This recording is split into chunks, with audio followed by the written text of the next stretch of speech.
Welcome to the IT Career Energizer podcast. For anyone who wants to build and grow a career in IT, develop and improve your strengths and skills, be inspired and motivated by the successes of others, manage your career progression, and achieve your IT career goals. And now, your host, Phil Burgess.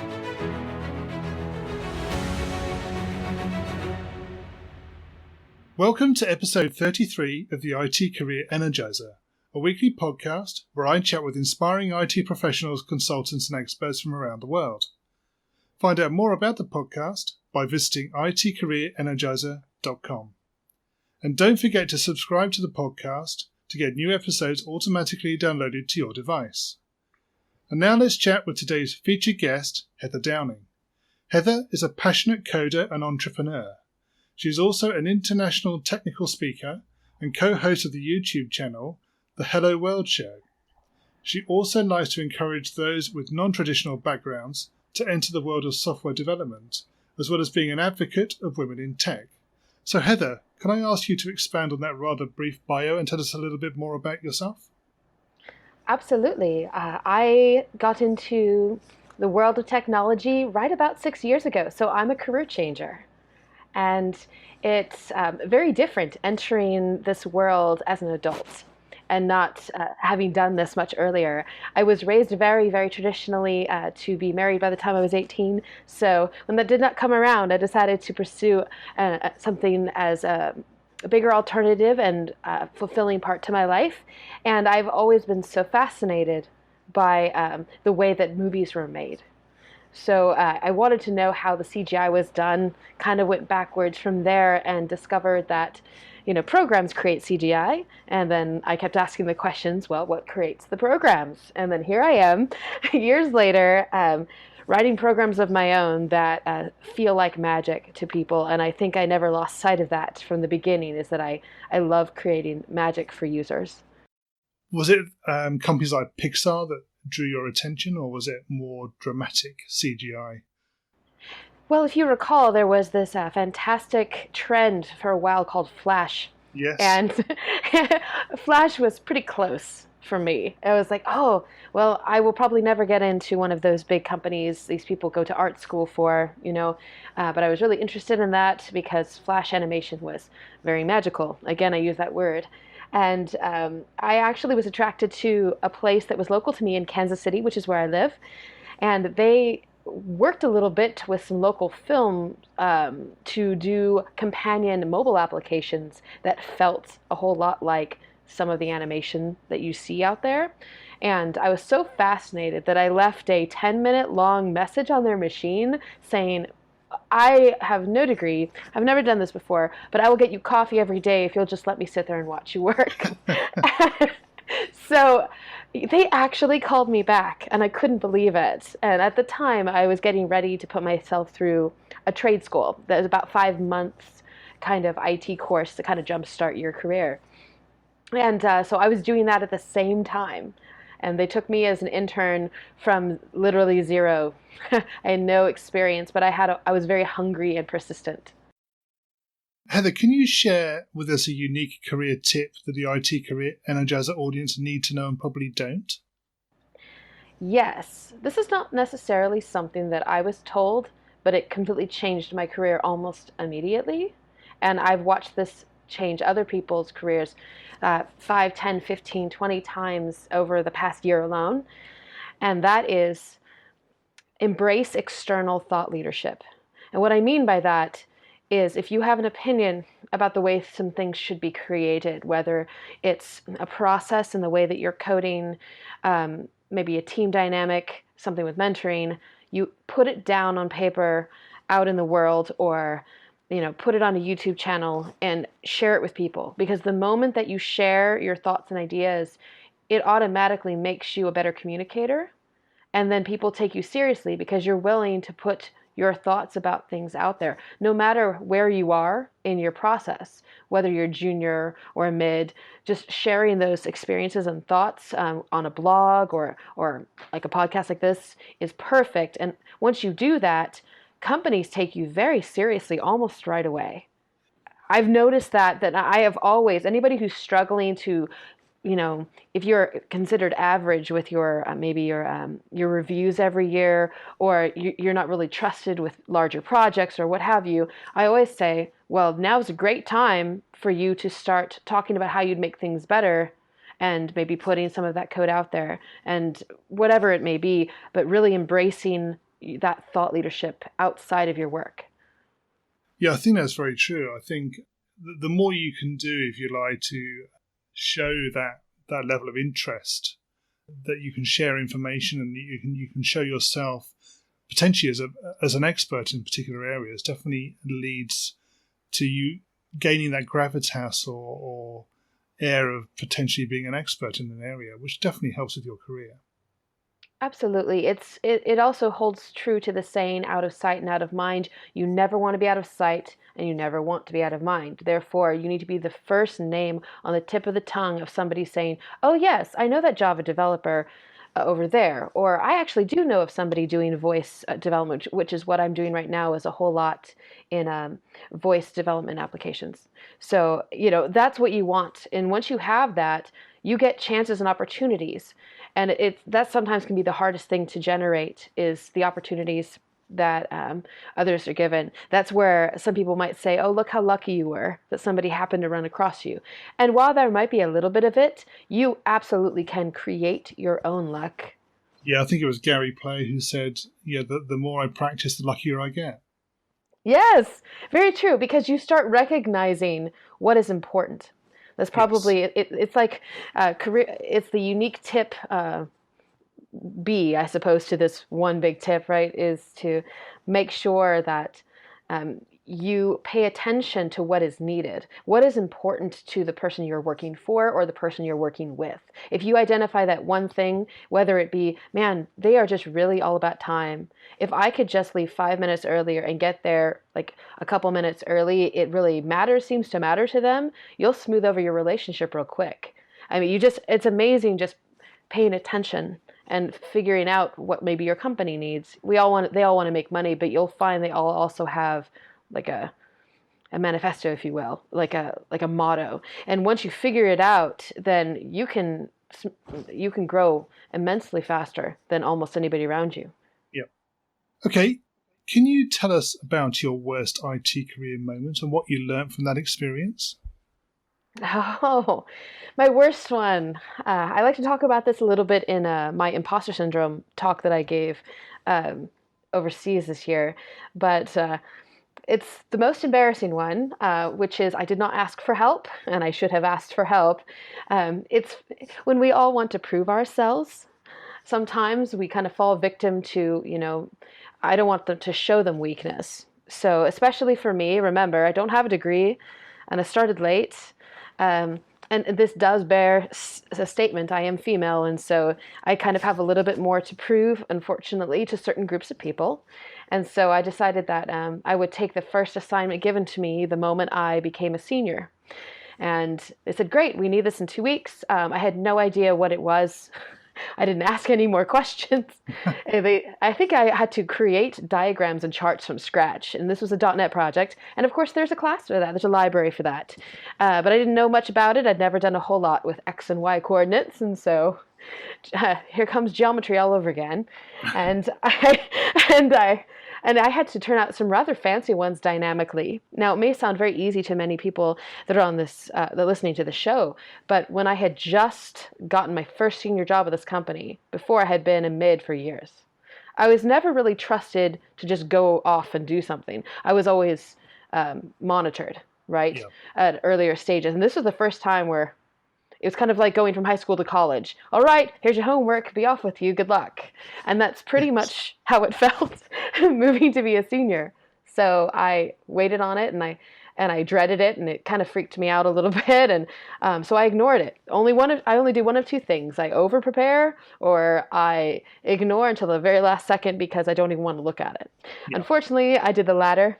And I finally got a check-in the day before I was supposed to turn this in. And said, hey, when are you going to upload the code? And I said, probably, pretty soon. Oh, by the way, do you know anything about X, whatever it was? And My development manager said, "Oh no," and pulled in his whole team and figured out that I had written about 10% of what needed to be done. Unfortunately, this was a crucial part of the project for our client, and we were not able to finish it on time because of what I did. And so that led me to lose my job because I didn't even tell them. Oh yeah, it was a thing. I mean, because they lost a client that was 80% of, their business. Yeah. So I not only endangered my own career, I endangered others' jobs as well, and the bottom line of a company, all because I really wanted to prove myself and didn't ask for help when I didn't have any clue what I was doing. I think it was because I had a lot of pride of, finally getting to that position. And really, the more that you learn in this business, the more you realize it is okay to say, I don't know. And it's actually embraced once you get to levels of mastery, to be able to identify that you don't, and then discover a path towards gaining that knowledge. So, yeah, it's definitely a rookie mistake at a place where I was not a rookie. So it should have, but I suppose we all learned that lesson at different points in our career. That just happened to be mine. Yeah. I think a lot of people use the phrase now that there's no such thing as a stupid question. It's true, although Stack Overflow people might disagree with you. Yeah, possibly true. Okay, moving on from your worst moment, can you tell us about your IT career highlight or greatest success and how you're able to achieve that? Ah, remember, I'm going to bring us kind of full circle back to why I got into this in the first place. I love creating like what appears to be magic to an end user, right? Yeah. Well, just this past week, I was able to take part in our 25th anniversary at the company I work for, and it was a really big deal. The founders no longer are involved with the daily operations of the company, but they were going to come in to fly in just for this event.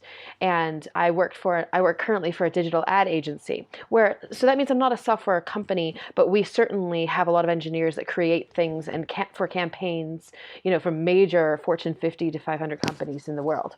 And our department only had one part of this, and I got to be that part. And I created an Alexa skill for the founders and for anybody coming in to learn a little bit about the history of our company and do some work in tandem on a screen. And so that required me to learn WebSockets. I hadn't had an opportunity before now, and I had a great time learning how to do WebSockets so that things could come up on the screen and videos could play, all triggered by your voice. And it was a great to be able to work on intonation and everything with Alexa's voice service itself. So once the founders came in, and one of the major people of our company brought them in, he just introduced all of these three gentlemen to our Echo, right? So that it was right in the center of the room, and said, Alexa, just so you know, these three gentlemen are here. And then she just starts talking as if she was a person and saying, we just wanted to say thank you for this. And she started speaking about different things that the company was grateful for, and playing some very old photographs and videos of them. And they got really emotional. They got really misty-eyed. And they kept bringing people back in from major companies, like major automobile manufacturing companies, and they're like, look at this. These are the kinds of conversations we want to have, with our customers someday. Like, and to me, I'm like, yeah, but this is just service driven thing for me, but it was magic to them. And it was the first time any of them had ever seen voice used in that way. Yeah, and that's fantastic. Right. And so while it may not be as complex as saying, oh, I'm so proud that I got to help create a Rubik's Cube digitally or something like that, this is the reason that I got into it, is so I could help create that moment. And I was just really proud of being the one asked to do that for my company out of everybody there. What excites you about the future of the IT industry and careers in IT? Oh man, what excites me most now is this is a career that allows you to use your right and left brain.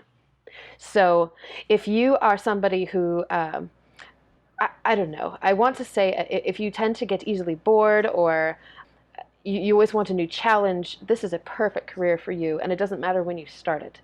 What I like coming up is that no matter what we're doing with machine learning and AI, we still have to have somebody being the taskmaster. And we get to have that opportunity coming up in the future. We might not be doing the smaller tasks that we can automate, but we really shouldn't be doing the smaller tasks. We are amazing, creative human beings that can build entire networks right now. And so that's something that I'm so excited for, is to be able to show the next generations of developers what that's going to look like, because they get to help create that reality. I don't know. For a while, I always thought that it was going to be AR and VR, but now I actually think that I love the power behind what Intel is doing and what Microsoft is doing, and now Google is doing as well, with each one of their AI platforms, because that's going to allow us to do so much more with everything. That if there was anything I would tell people to concentrate on is to do a little bit of machine learning and take a look at it, because that definitely will take you for the next 10 to 20 years. Okay, we're going to move into the reveal round. So you ready for this? We'll see. Okay. What first attracted you to a career in IT? A career, not just IT itself. I would say that would be building something from nothing. What is the best career advice you've ever received? No one else knows what they're doing either, so give it a go. Yes. If you were to begin your IT career again right now, what would you do? Find a place to immerse yourself, like a user group or something like that, and where people are excited about it around you, and it will go faster. Yeah. What career objectives are you currently focusing on? I'm terrible at blogging, and I need to get better. And so that is a big one. But in all seriousness, becoming a good leader, because I'm a good friend, I'm a good coworker, but I want to be a good leader. So that's something that I'm having to learn outside of technology. What's the number one non-technical skill that has helped you in your career so far? Vulnerability. So I know that sounds crazy, but why do we like to watch Alice in Wonderland? Because she's discovering things as she goes. That means we're doing that alongside her. And I discovered that when I'm vulnerable about where I am, everybody's able to adjust what we're doing, and it actually ends up helping our team almost every time, regardless of which company I've worked for. Is being able to be vulnerable and be a real person with the group you're with. Yeah, I think that's part of showing how genuine an individual is, I suppose, and it provides those traits that enable people to trust as well. Yes. Oh, absolutely. And I think when you show that you have vulnerability, people want to help. It gives them an opportunity to help. The best thing you can do for somebody who has a big ego is ask their opinion or for advice, and they're happy to give it because it makes them feel good, right? But it also allows you to learn along the way, and so there's almost no downside to being vulnerable. Heather, can you share a parting piece of career advice with the IT Career Energizer audience? Yes. Every time that I part ways with somebody that I've been working with for a while, or mentoring for a little bit, it has to be this. You're going to get burnt out. All of us have experienced this. We do get burnt out. Sometimes that's because it is placed upon us by the people we work with, or sometimes it's self-inflicting because we are workaholics. But when you get burnt out, it's important to learn how to revive yourself. And I ask yourself the question, why did I get into this in the first place? Sometimes that might mean going back to when you were a kid and you were playing, with robotics or what have you. But ask yourself why you are doing this, and start finding ways to kind of fall in love with it again. And the way that I did this when I got burnt out is I went away from doing the type of programming I was doing, and I learned something completely new. Like in this case, it was Ruby. And I just started all over, and experiencing the aha moments again from a very basic standpoint just refreshed me, and I was able to go back into doing what I was doing in .NET. So that would be my biggest suggestion for parting advice is how to fall in love with programming again is really important. And finally, what's the best way we can find out more about you and connect with you? Well, I'm very active on Twitter, so you can find me at Coraline. It's QUORRALYNE, or you can go to Coraline.com. It's where you can kind of follow where my appearances are and things I'm working on, and also the kinds of courses I teach. And of course, you can always connect with me on LinkedIn as well. Heather, thank you so much for joining me on the IT Career Energizer podcast today. It's been great chatting with you. Oh, you as well. Thank you so much. My thanks go to Heather for being such a great guest on this week's show. You can find full show notes on the website at itcareerenergizer.com/E33. In next week's episode, I'll be talking with Hans Ekman, who is an experienced business analyst and conference speaker. If you haven't done so already, please remember to subscribe to the podcast to get future episodes automatically downloaded to your device. And remember, if you're not growing your career, you're slowing your career. Thanks for listening and have a great week. Thanks for listening to the IT Career Energizer podcast. To find out more about building a successful career in IT, visit itcareerenergizer.com.